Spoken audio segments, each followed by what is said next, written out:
Assalamu alaikum. This is Lily. I'm back again with another video. This video I wanted to make very simple. I have a list of ideas, but I'm trying to figure out how I'm going to execute these videos.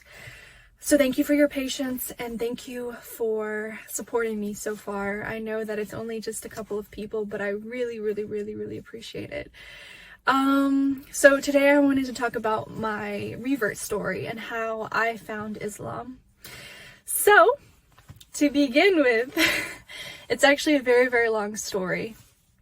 I first learned about Islam during a period of time in which, it's always been kind of controversial, Islam in America, but this was a time in which a lot of things were going on and a lot of hatred was coming out of the world towards Islam.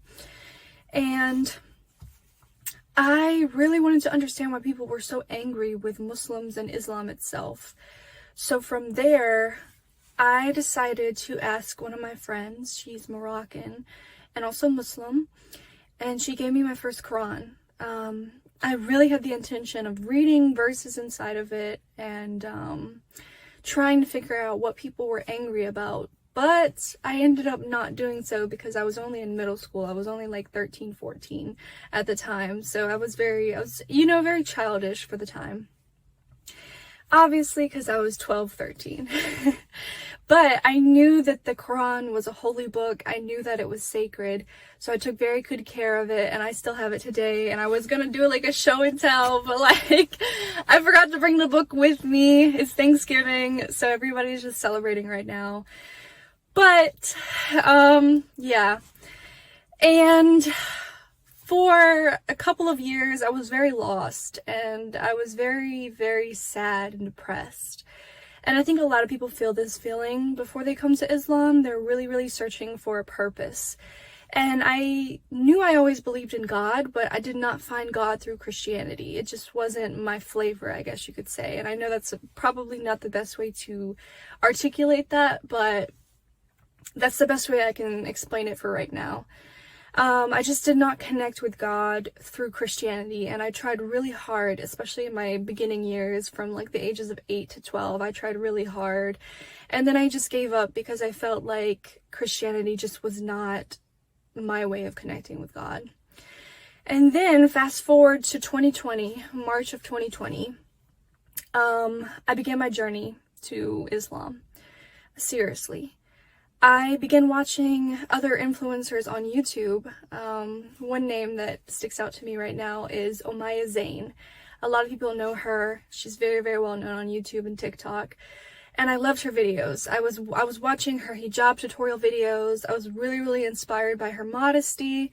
And I really wanted to kind of reflect that type of modesty on myself. I thought it was just a beautiful concept. And the idea of getting closer to God by guarding our chastity was something beautiful, our adornments. And so, basically, I got to the point where I wanted to try out hijab. I wanted to see how I felt in it. So I went out a couple of times with hijab. I was not Muslim at the time. I had not taken my shahada, but I was just very interested in the modesty concept. And I began reading and researching Islam. I began reading hadiths. I began reading the surahs of the Quran, and I finally reached a point where I was like, I think this is it. I think this is how I can connect with God. And so I decided to take my shahada. I believe it was the beginning of April. So we were kind of going into Ramadan at that point. And it also was COVID, and so there was this huge lockdown, and there really wasn't a big Muslim community that I could connect with at the moment. But I tried my hardest after I took my shahada in the beginning of April.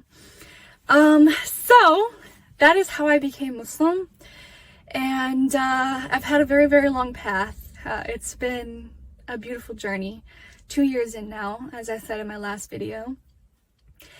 And yeah, I'm really happy, alhamdulillah, that I've gotten to this point where I'm feeling confident in myself and in my religion and my relationship with God.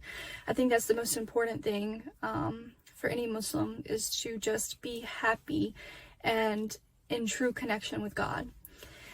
And to be honest, I had a lot of struggles at the beginning of my journey in Islam. My family wasn't super accepting of it, and over time they softened their hearts and became accepting, and alhamdulillah, we're at this point. But I feel like for every revert, there's always a struggle, a challenge, because people are not used to Islam. As the saying goes, Islam came as a strange thing and it will leave as a strange thing, and I definitely acknowledge that a lot of people around me probably think it's strange. But, you know, at the end of the day, it's about what makes you happy and what makes God happy. And if you believe in God and you're Muslim, then you feel happy in your journey. And that's the whole point. Alright, so I wanted to announce what my next video would be about. I kind of want to do a little bit more in the environment. I want to just, you know, have a lot more energy in my videos. So I have some ideas. I'm not going to spill all of them. But I think the next video that I'll do is probably a Q&A with my non-Muslim family, so that I could kind of like get their opinions on Islam and like how they saw it with me and how their process was with dealing with their daughter converting and also becoming a very practicing Muslim. And I have a couple other ideas, but I'm gonna keep this secret for now. Anyways, thank you so much for your support. I know there's only a couple of people so far, but I genuinely appreciate it so much. I really enjoy kind of spending time on creating videos and coming up with ideas. I know my second video is still very chill and there's not a lot going on, but I'm very happy and I cannot wait to share more of my journey in Islam and, you know, just my experience, as I said in my last video. Thank you so much for your support once again, and I will see you again next Saturday for my next video. It shall be a good one. Thank you, and I'm out. Bye bye.